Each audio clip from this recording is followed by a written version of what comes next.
Yeah, I mean, everything that's happening in retail media is really exciting. From our perspective, the expansion of Offsite is really delivering on a lot of the proposition that we've been talking about for the last year or two in terms of retail media really becoming a part of the larger media ecosystem. And as we think about Offsite, as we think about retail media becoming part of that, it's all about how our clients, how our CPGs continuing to think about how these things work together to deliver the most value for their businesses. And that's going to be a huge part as it goes forward. And when we think about what that means in terms of just the retail media spectrum and just the retail media, the growth that we've seen in it, this being such a lightning rod of a category in general, that's going to continue to put a little bit of pressure on the retail media providers in order to continue to validate some of their incrementality in terms of just the value that they're providing to the CPG marketer. And so as we think about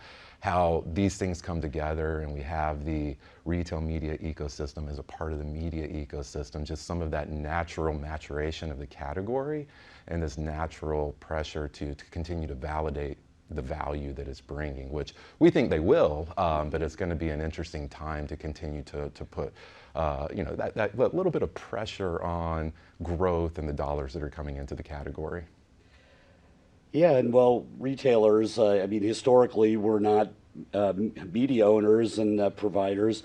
Do you see them getting more sophisticated in terms of being able to give you what you need in comparison with, other media channels that are more mature and kind of understand what advertisers are looking for? Oh, 100%, absolutely. I mean, in terms of, obviously, they've responded in terms of putting more of media into DSPs and moving a little bit more off-site and allowing for some of this stuff to work through the proposition of enterprise media working side by side with retail media. So we see that progression happening. And in terms of just like providing a little bit more transparency on data and a little bit, looks underneath the hood in terms of like what some of this incrementality means, like we see that happening, and it's just that continual progression into the space. So the retailers mostly are open to it.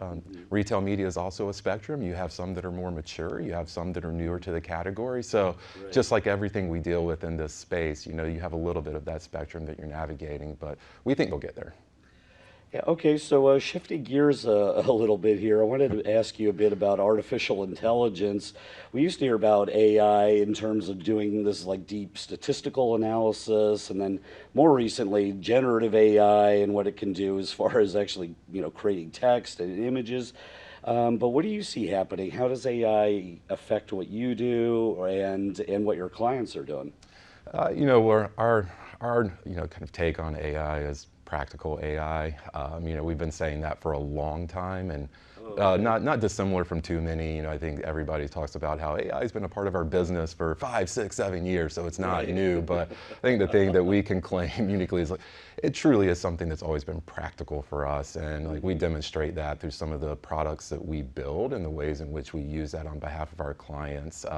We have tools that we've been developing which are powered by generative AI, but they Mhm. bring unique ways in which we're taking the power of LLMs and we're bringing that together with real-time clients' performance data, Okay. also in a client-safe ecosystem so that we can pull these things together to do unique ways in which we generate ad copy. And this is a really powerful way to generate holistic ad copy that can influence everything from paid search to what we're Mm. doing in paid social to what we're doing perhaps even in audio scripts. And it's really a practical application that, from a holistic spectrum, nobody can really do that other than I think the agency side of the business. And it's Okay, something yeah. that we're really excited about because it's practical, it's connected to the client, it's privacy safe, and it's built off of performance data that's influencing the way in which we're able to use AI to power really unique experiences. That's interesting because yeah, you also hear a lot about how you train your AI models. So you train your model based on the Yeah. these different data sets that you have. Yeah, yeah, and that's Yeah. it. That's that the in training input. One of the really unique ones is actual, real performance data coming in that's influencing not just LLM going and just writing copy that perhaps isn't brand safe or brand specific, but it's influenced by actual performance data to then say what's the best performing to then pull off of the LLM to create ad copy, which is really a unique opportunity. Great. And then shifting gears again, I wanted to ask you a bit about connected television. I mean, we've seen millions of households hook up their TVs directly to the internet. That opens up the ability for more interactivity.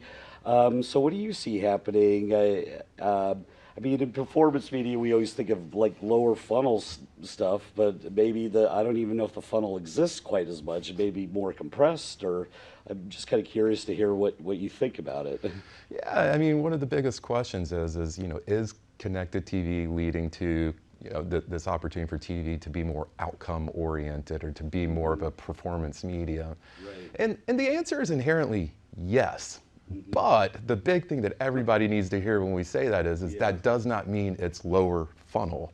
Okay. Performance media is not lower funnel. I mean, one of the things I talk about all the time is, if you say the word performance to 50 people, you'll probably get 50 different answers for what that means. And Right. so much of what we have to do is understand, like when we say that it's becoming more performance oriented, is what are Yeah. the principles that make something performance? And it's Okay. data utilization, it's connection to measurement, it's Okay. rigor and optimization, and those things are all happening with connected TV. So it is becoming more of a performance medium. Some of the things that it has to continue to do is continue to put itself in a way of buying, in a way in which we can ensure that we're bringing the ability for the performance marketer to bring their mindset to the equation, which is really that last step. And we're seeing it happen with more inventory working its way into DSPs and more adoption of programmatic buying. And so that component of it will continue to push or connected TV to be more of this performance medium and platform. But again, I always stress that that doesn't mean lower funnel. It just Okay. means it has a connection to outcomes and accountability. Okay.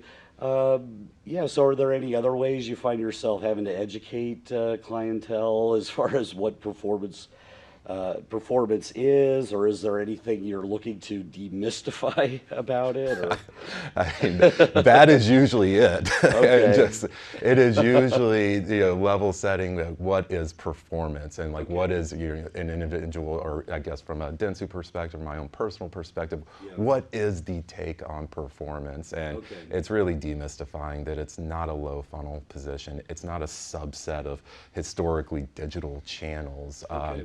It's what does it mean, from a principle standpoint, and how does that continue to move across all mediums, all formats, all channels, and all ways in which we can be accountable and outcome focused. Okay, great. Well, Bruce, I know we covered a lot here. Just finally, is there anything that you're looking forward to, in the next 6 months to a year? Anything you're excited about, or maybe something that keeps you up at night? Like what's the outlook? I mean, our last conversation is probably, really central to some of the things I'm most excited about. The world that we're operating in, silos, channels are continuing to just erode. Okay. And for me, that's a really exciting proposition because we can operate in a way in which we can be customer focused, we can operate in a way where we can be fluid and deliver advantages for our clients. And I think when you think about just what the future holds, that's going to be a very important thing for agility and for the ability to see those things happen. For me, my org, my team, that's where we want to go. Like, we have a history of being some of the greatest and largest, most scaled performance marketers within Dentsu, and for us to be able to put some of those principles and that mindset into all of our business and continue to see the way in which everything that we do operates with just that agility, that fluidity, putting accountability into it all. As channels continue to kind of eradicate, that's a really fun time, and I think that the industry, we're going to see that continue to press forward this year and into the future.